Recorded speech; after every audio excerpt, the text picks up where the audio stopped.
Tidak ada orang yang terlahir ke atas muka bumi ini menjadi seorang pedagang sukses sesuai syariat Allah Subhanahu wa Ta'ala. Tidak ada. Mereka berusaha mencari rezeki Allah Subhanahu wa Ta'ala.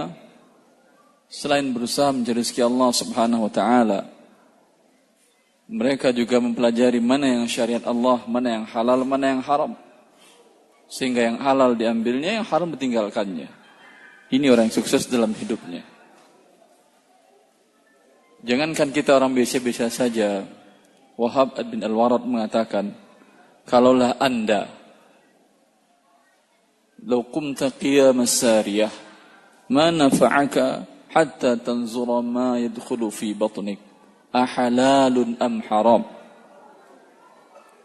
Kata beliau, kalaulah anda berdiri qiyamul lail, salat malam, tidak pernah bergerak dari rakaat anda, berdiri tidak pernah bergerak, bagaikan tiang tidak bergerak, tidak ada gunanya kalau anda tidak melihat apa yang masuk ke dalam perut anda, apakah yang halal atau yang haram. Dan ini sepakat para ulama seluruhnya. Bahkan Al-Imam An-Nawawi menukil ijma', kemudian diikuti kemudian oleh Al-Imam Al-Ghazali dalam Ihya'nya menukilkan ijma' para ulama seluruhnya, bahwa orang yang semua hartanya adalah haram, tidak tahu dia halal atau haram dan dapatkan dengan yang haram, tidak ada kewajiban bagi dia. Tidak wajib zakat, tidak wajib haji, tidak wajib menafkahi istrinya. Tidak ada kewajiban. Oh, enak sekali. Iya, enak. Karena seluruh harta yang haram ini tidak halal, 1 sen pun dia gunakan. Kalau dia ingin berzakat, ingin bersedekah, ingin menyumbang, ingin berinfak, tidak ada gunanya. Karena Allah tayyib, sedekahnya tidak diterima oleh Allah. Karena Allah tayyib hanya mau menerima sedekah yang dari yang halal, bukan dari yang haram.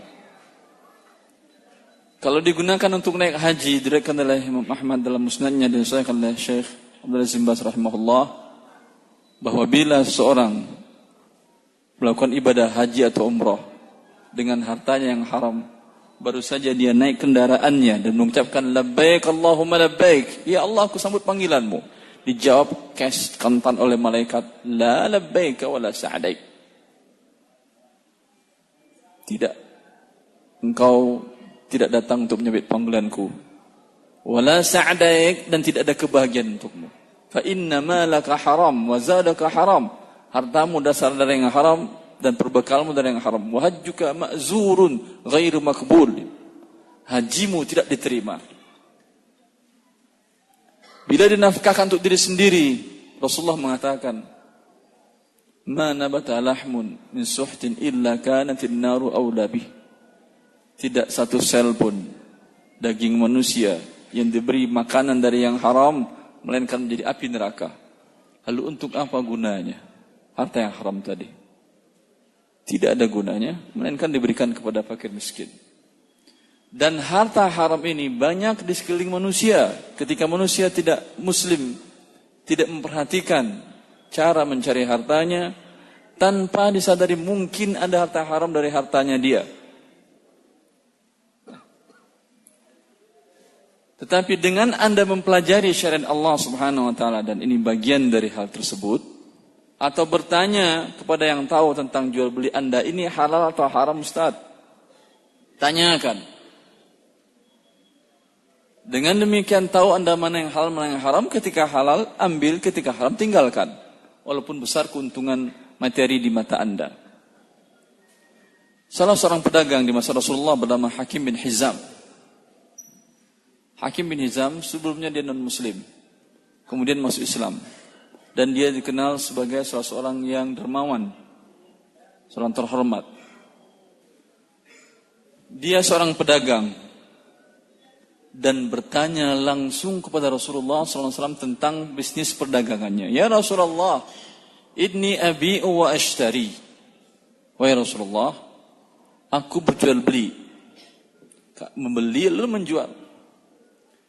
Pertanyaanku ya Rasulullah, tolong jelaskan fama yahillu li wa ma yahrumu alayya.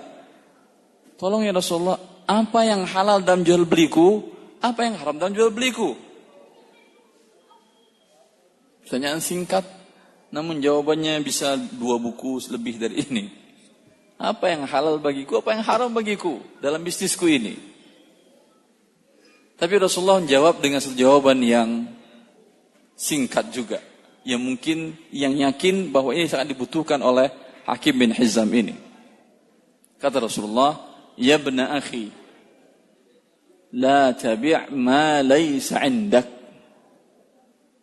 Wahai anak saudaraku, jangan engkau jual barang yang belum engkau miliki. Ini kaidah umumnya. Dia bertanya, ya Rasulullah jelaskan mana yang halal, mana yang haram. Kata dia, jangan kau jual barang yang belum engkau miliki. Ini kaidah yang sangat besar sekali. Jangan engkau jual barang yang belum engkau miliki. Bagaimana barang dimiliki? Seorang pedagang dia akan beli, akan menjual. Akan beli, akan menjual. Jarang yang barang sendiri kemudian dijual, jarang. Umumnya barang dari dibeli dan dijual. Yang boleh dia jual kembali setelah dia miliki. Kapan barang tersebut menjadi milik dia? Dengan 2 bentuk, dengan 2 cara. Tidak terpenuhi syarat ini, tidak sah jual belinya, menjadi riba dia. Syarat pertama, barang yang boleh dijualnya kembali, dibeli berarti dengan akad. Akad, dia mengatakan saya beli barang ini ya, atau saya pesan barang ini saya beli. Masih di gudang orang tersebut. Dengan akad, iya udah, deal, harga sekian, deal, ini akad. Ini sudah boleh dijual? Belum. Jelas? Masih di gudang penjual, sudah boleh dijual? Belum. Bila langsung Anda jual, ada telepon, langsung telepon, Pak gimana, ada barang sekian? Masih di gudang si penjual. Lalu Anda deal jual kepada pembeli dari Anda, tidak halal. Kenapa? Satu syarat lagi belum terpenuhi. Syarat apa yang kedua? Terima dahulu. 2 syarat. Pertama, dengan akad. Kedua, dengan diterima barangnya. Dengan qabad. Karena la tabi' ma laysa indak, jangan kau jual beli barang menjadi milikmu, belum menjadi milikmu bila belum diterima. Masih di gudang dia, ada yang nelfon, Anda jual, tidak sah jual belinya. Ini yang dikatakan oleh Ibn Abbas ketika ditanya, kenapa Ibn Abbas, apa hikmahnya dilarang menjual barang yang belum diterima? Kan masih di gudang si penjual. Kata beliau, dzaka darahim bid-darahim wat ta'amu murja. Kalau seperti akadnya seperti tadi, barang masih di gudang penjual dan Anda yang beli atau Anda jual langsung kepada yang lain dari akad yang kedua Anda langsung dijual, ini yang terjadi apa? Tukar uang dengan uang berlebih. Riba ini. Bagaimana bentuknya? Saya pembeli. Saya beli kepada beliau, kata beliau deal. Saya beli 100 ton kain jenis ini. 100 ton kebanyakan ya, 1 ton. 1 ton kain jenis ini. Baik Ustaz. Tapi barang saya masih di gudang Ustaz. Tapi deal harga sekian ya deal. Walaupun sudah saya bayar DP ya, ini DP. Masih di gudang dia. Saya bayar sekarang, cash saya bayar ke dia umpamanya. 1 ton 1 miliar, ini 1 miliar cash. Tapi barang masih di gudang dia. Saya jual kembali, saya jual berapa? 900 juta?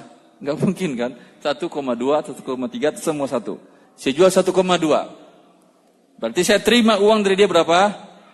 1,2. Saya serahkan uang kepada dia berapa? 1. Yang terjadi apa sekarang? Tukar uang dengan uang. Barang masih di mana? Masih di tangan dia, di gudang dia. Maka sesungguhnya yang terjadi, tukar 1 miliar dengan 1,2 miliar, ini hukumnya riba. Ini dijelaskan oleh Ibn Abbas. Dan berapa banyak per hari ini kaum muslimin lalai dalam hal ini. Terlalu menggampangkan, terlalu meremehkan. Terima dulu, setelah diterima, baru ditelepon dia. Jadi untuk akad tadi, cara yang syar'inya, cara meneruskannya, saya datang kepada dia. Mana barang saya? Ini uang 1M, mana barang saya? Mana Ustaz ke gudang? Tunjukin dia, atau saya suruh orang saya, tunjuk barang ini. Atau dia berikan bukti, ini barang Ustaz, sudah kami sisihkan di sudut yang di sini. Berarti sudah saya terima. Ini bukti tanda terimanya udah. Dengan diterima tadi, saya boleh nelfon ke customer saya, ke yang ingin beli dari saya. Gimana? Jadi 1,2 ini barang sudah ada. Jadi Pak, ini boleh. Ini betul berarti jual barang dengan barang. Jual barang dengan uang, bukan uang dengan uang. Karena ada barang yang disertakan. Itu barang itu tadi sudah saya terima. Apa bedanya nih Ustaz? Anda mungkin menanyakan, apa untung ruginya ini? Bukankah syariat itu gampang? Kenapa harus terima dulu menghabiskan uang segala macam? Hikmahnya ya akhi. Hikmahnya adalah ad-dhaman. Yaitu jaminan risiko di tangan siapa sekarang? Kalau belum saya terima, dalam kasus yang biasanya dijual, sebelum diterima barangnya sudah dibeli walaupun dibeli dengan akad, dan sudah cash, belum diterima. Kemudian la qadarallah. Terbakar gudangnya. Terbakar gudangnya. Maka jaminan di tangan dia kan? Saya tidak ada risiko sama sekali. Saya tidak ada risiko dan saya mendapatkan keuntungan dan risiko yang tidak halal.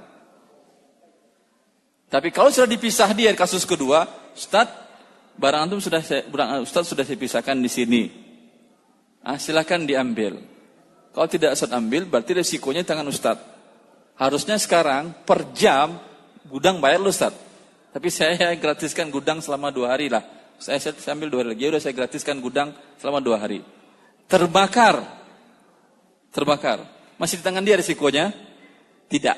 Karena sudah serah terima. Jelas hikmahnya ini. Maka saya ngambil keuntungan tadi selain riba tukar uang dengan uang berlebih, juga saya tidak ada risiko sebagai pedagang. Tidak boleh ya akhi. Anda mendapat keuntungan dengan tanpa risiko dalam Islam tidak ada.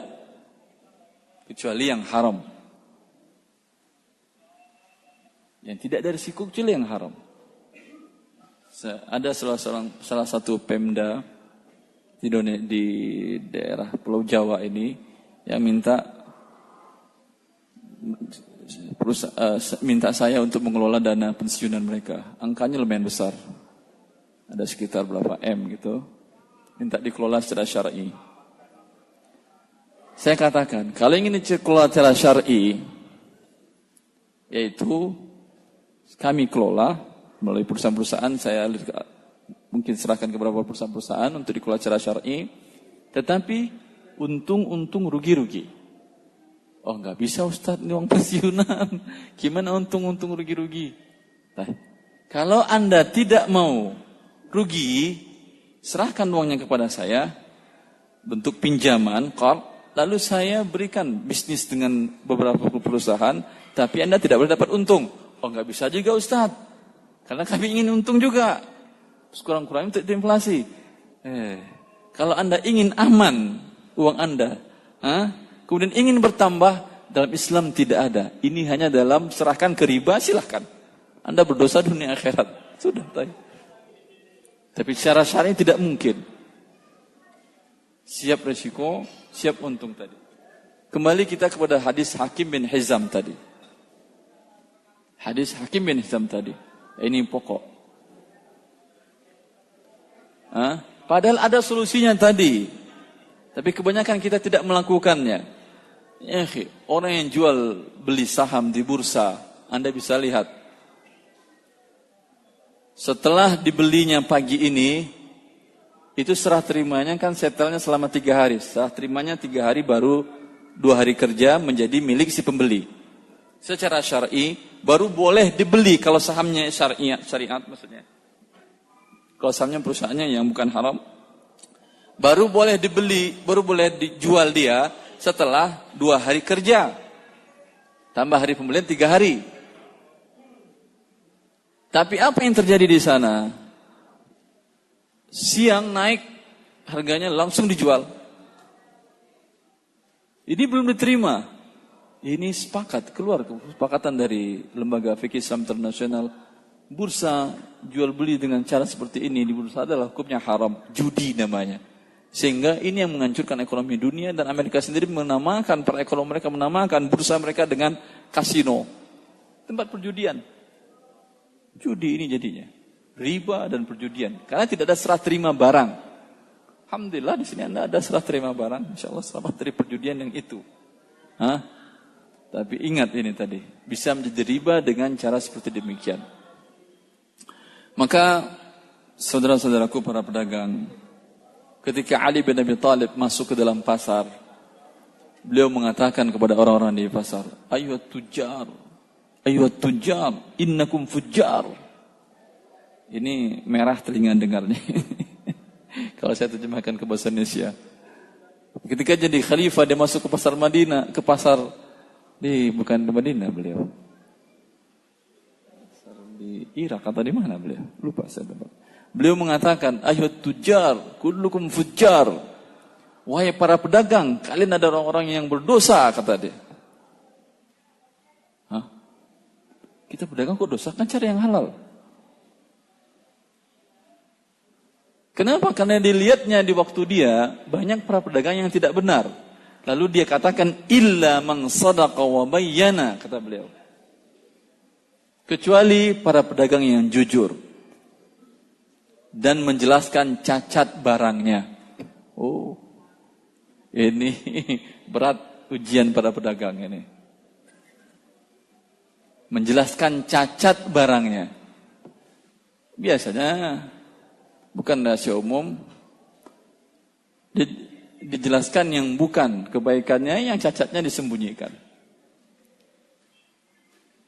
Ini yang menyebabkan para pedagang tersebut menjadi orang para pendosa.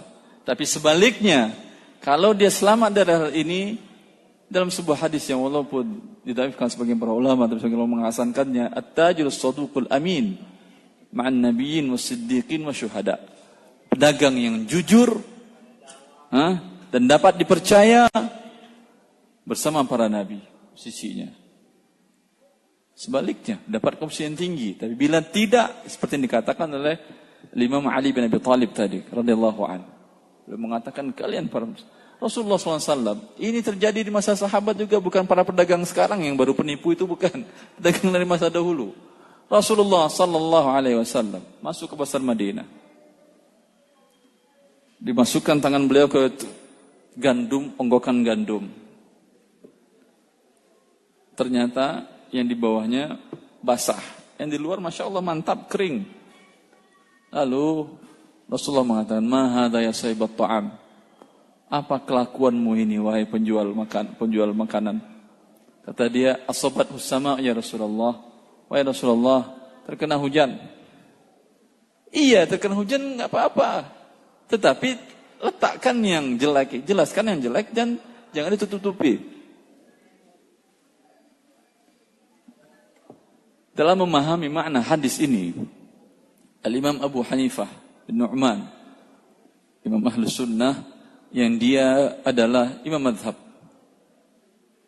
Beliau diriwayatkan oleh salah seorang ulama madhab Hanafi bahwa beliau pernah memberikan 70 potong kain kepada teman-teman beliau untuk dijual di Mesir. Untuk dijual di Mesir. 70 potong kain. Tapi saya yakin dia nggak beli dari Tanah Abang ya kainnya. Dulu kain di tenun ya. Tidak di Tanah Abang dia belinya. Kemudian dia bilang kepada temannya ya ini yang akan menjualkan bajunya ini, kainnya ini ke Mesir. Ini ada 70 potong. 69 potong bagus kecuali yang satu ini ada cacatnya. Ini lihat. Kalau engkau jual, sampaikan sehingga tawar menawar harga berapa yang cacat. Iya, insya Allah. Lalu temannya pergi berangkat dan menjual, lalu bawa keuntungan kepada Imam Abu Hanifah sebanyak satunya terjual 1.000 dinar, satu potong. 1.000 dinar berapa rupiah? 1000 dinar itu 1 dinar 4,25 gram. Sekitar 4 kilogram emas satu potong. Dulu mahal kainnya, sekarang kain murah. Alhamdulillah, bersyukur kain murah sekarang. Dulu mahal kainnya ditenun pakai tangan, berapa lama waktu yang dihabiskan. Terjual 70.000 dinar. Lalu Imam Abu Hanifah menanyakan kepada dia, apa yang kau lakukan dengan satu potong kain yang cacat tersebut? Lupa saya wahai Imam, lupa saya jelaskan kepada pembelinya. Lalu terjual, berarti terjual dengan harga yang bagus. Terjual dengan harga yang bagus. Ini uang, tolong kau sedekahkan pada fakir miskin. Saya enggak butuh uang ini. Allahu Akbar. Ada pedagang tanah abang seperti ini. Ya. Padahal sebetulnya ini kewaraan Imam Abu Hanifah. Padahal sebetulnya cukup dia potong satu harga kain baju, yaitu 1.000. Yang 70.000-nya masih, yang 69.000 masih halal kepada dia. Yang 1.000 ini yang sedekahkan silahkan. Kainnya cuma satu. Tetapi bagi beliau karena sudah bercampur dengan dinar yang lain, mana misahinnya, mana uang dari yang kain yang ada ghishnya, yang rusaknya, mana enggak bisa. Udah.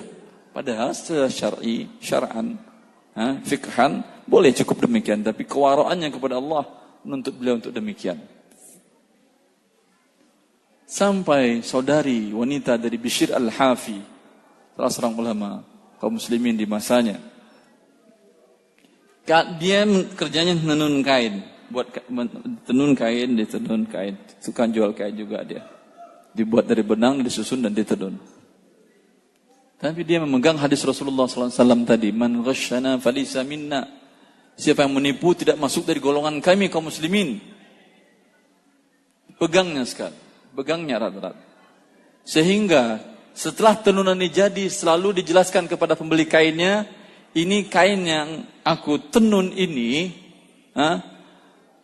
sebagian dari menenun di malam hari dari lampu penjaga yang lewat, polisi yang lewat.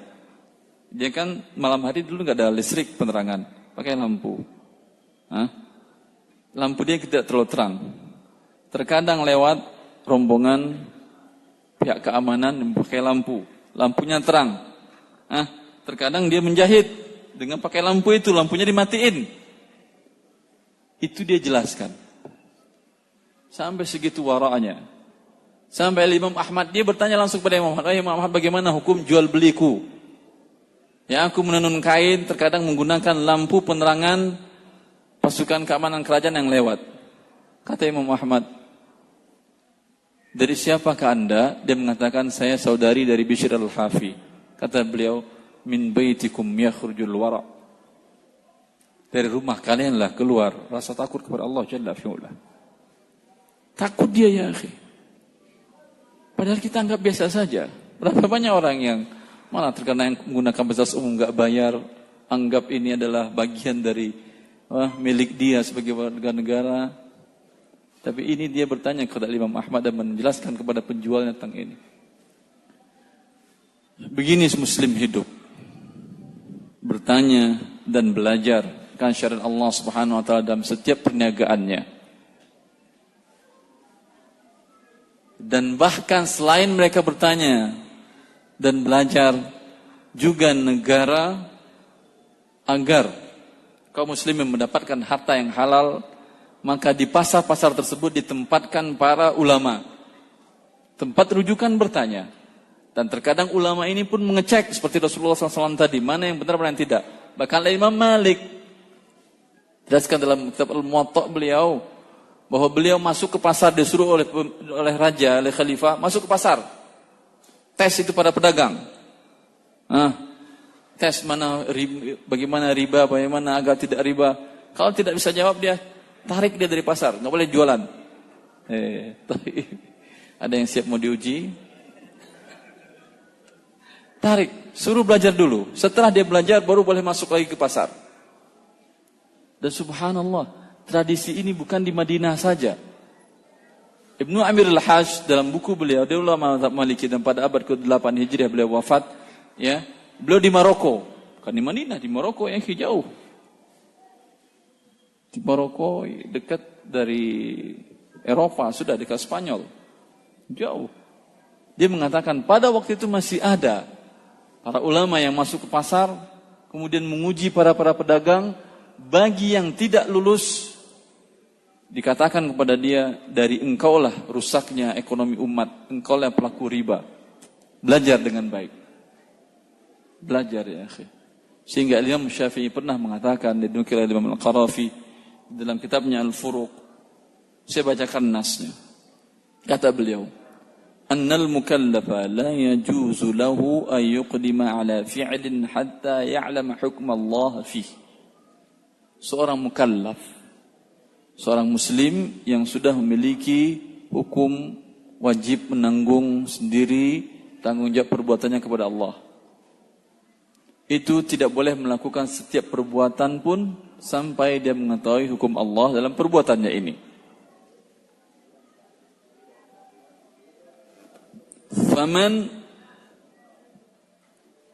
Faman ba'a wajib alaihi an yata'allama ma 'ayyanahu Allah wa syara'ahu fil bai'i. Siapa yang menjual? Ini Anda sepertinya para pedagang. Kata Imam Syafi'i, siapa yang menjual, berjualan, maka wajib dia mempelajari apa yang ditentukan oleh Allah dan disyariatkan oleh Allah dalam jual beli. Wajib. Wa man ajar, siapa yang menyewakan jasa, baik jasa dia para karyawan ini yang menyewakan jasanya, atau menyewakan rumah atau mengontrakkan gedung, jasa dari gedung dan barang. Kata Imam Syafi'i, wajib alaihi an ya'lama hukm Allah fil ijarah. Wajib bagi dia mengetahui syariat Allah dalam hukum sewa menyewa ini. Tadi pagi saya bahas di televisi radio tentang kemujarah. Banyak kaum muslimin tidak mengerti tentang ijarah, mana yang syar'i dan mana yang tidak syar'i. Dia sewa umpamanya sebuah gedung, ya sama dengan tadi, terima dan tidak terima tadi. Saya sewa satu gedung ini umpamanya. Ini boleh saya sewakan kembali ke pedagang-pedagang yang lain. Tapi dengan syarat saya terima dahulu. Sama dengan barang itu. Dengan saya terima, saya sewakan, saya boleh mendapatkan keuntungannya. Karena resiko di tangan saya, walaupun sebagian ulama seperti sebagian para ulama Syafi'iyah, Hanafiyah, mereka mengatakan tidak boleh menyewakan kembali. Karena resiko siapa yang menanggung? Mayoritas para ulama mengatakan boleh dengan catatan resiko adalah penyewa ini yang menanggung. Saya sewa seluruhnya, kemudian saya sewakan kembali, ini boleh. Pelajari syariat Allah Subhanahu wa taala dalam sewa menyewa. Apakah uangnya di awal atau di belakang tidak jadi masalah oleh sebagian para ulama. Ya, yang penting pelajari syariat Allah dalam hukum sewa menyewa ini. Baik. Wa man qarada wajib alaihi an yata'allama hukm Allah fil qiradi. Siapa yang melakukan akad mudharabah, investasi, saya menyerahkan modal kepada beliau. Saya katakan kepada beliau, saya ada uang simpanan angkanya 100 juta, tapi saya nggak ngerti pasar Tanah Abang. Silahkan kamu, Abdul Basit, silahkan Anda putar uang saya di pasar Tanah Abang. Bagaimana cara terserah Anda, yang penting halal. Jual beli barang, 100 juta cukup, kurang kali ya? Kurang, berapa? 5M? 5M. 5M, Ustaz, ini modal, silakan kontrak. Ruko ukuran berapa serantum, jual barang sana. Ini namanya hukumnya adalah qirat atau mudharabah. Ini paling sering ribut. Saya paling sering ditanyakan oleh para pedagang setelah naik tinggi atau hancur. Biasanya pada saat tahap awal nih silahkan uang miliar putar. Nanti untung kita bagi-bagilah. Insya Allah nggak ada masalah kita sama kita kok. Sama-sama Ustaz masa ribut masalah keuntungan. Tidak ada berapa pastian berapa keuntungan. Naik angkanya menjadi umpamanya setelah setahun diputar dia naik angkanya menjadi 30 miliar asetnya. Saya bilang kepada dia, ya udah ambil 3 miliar ini, ini sekarang milik saya mau jualan sendiri. Rela dia, Ustaz, Itu kan pertambahannya 25 miliar. Kok saya dapat 3 miliar? Ya akhi, 3 miliar gede loh itu. Ente sampai mati cari kerja jadi pegawai negeri belum tentu dapat. Iya sih gede, tapi dari awal kan, karena dari awal tidak ada ribut sering. Anda pelajari syariat Allah Subhanahu wa taala sebelum mulai tadi qirat tadi. Itu kalau sedang tinggi. Kalau sedang rugi, 5 miliar tadi saya serahkan kepada beliau, la qadarallah. Bisnis beliau terjadi pada awalnya bagus menurutnya. Dan menurut saya juga bagus. Ternyata kolaps. Habis barangnya. Saya tinggal bilang, Abdul Basit, 5 miliar itu, ante punya tanah, punya rumah, punya apa? Masih kurang, punya anak istri. Ya Allah, itu sama. Ya, sampai segitunya. Karena tidak tahu syariat Allah. Dia pikir ini uangnya terjamin. Tadi sudah saya katakan kaidah dalam Islam. Kalau modal terjamin, tidak boleh dapatkan keuntungan. Kalau ingin mendapatkan keuntungan menjadi riba dia. Karena akadnya pinjaman. Enaknya diputar oleh dia. Ketika rugi, dia tidak mau rugi, Anda rugi sendirian. Ini yang sering terjadi. Ya. Ini yang sering terjadi. Karena tidak mempelajari syariat Allah Subhanahu wa ta'ala. Maka, bila Anda ingin membuat sebuah kerjasama, investasi dan lain-lain, siapkan dulu draftnya. Pasal-pasalnya kita begini. Lalu minta bertanya kepada yang tahu. Setelah pelajari saya akan bertanya kepada yang tahu. Bukankah Allah mengatakan kepada fas'alu ahla dzikri in kuntum la ta'lamun. Bertanya kepada ahli dzikir jika kalian tidak mengetahuinya. Mungkin nanti diperbaikinya. Oh, ini enggak pas pasalnya. Tadi yang pasal bagi hasilnya enggak jelas berapa persen. Tidak boleh ini. Tidak boleh. Kalau terjadi seperti ini dan terjadi kasus seperti tadi, case seperti tadi menjadi ribut, maka bagaimana? Dalam kasus yang tadi, maka beliau cuma dapat ujrah, upah. Dikembalikan akad mudharabahnya, akad upah.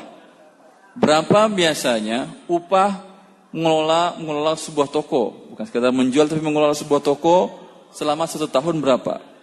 Anda yang pemain 1 miliar cuma buat dia. Karena tadi rusak akadnya. 1 miliar ini kalau dibandingkan dengan tadi angka 25 juta, 25 miliar gede besar sekali, kecil sekali. Tetapi kalau umpamanya keuntungan dari 5 miliar tadi cuman untung 1 miliar, dia ambil semuanya 1 miliar itu. Artinya dari 5 miliar setelah 1 tahun jadi 6 miliar.